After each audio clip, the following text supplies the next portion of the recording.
Bienvenidos a Buenavista. Es un municipio del departamento del Quindío en Colombia. Este está ubicado a 27 kilómetros de la ciudad de Armenia, su capital. Su nombre se debe al mirador Buenavista sobre el Quindío y parte del norte del Cauca. Buenavista se encuentra a 1477 metros sobre el nivel del mar.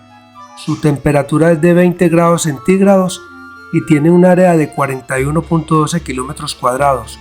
Cuenta con una población aproximada de 3.300 habitantes. Este municipio fue fundado un 4 de marzo de 1933.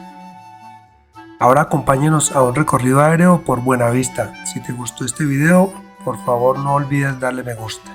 Gracias.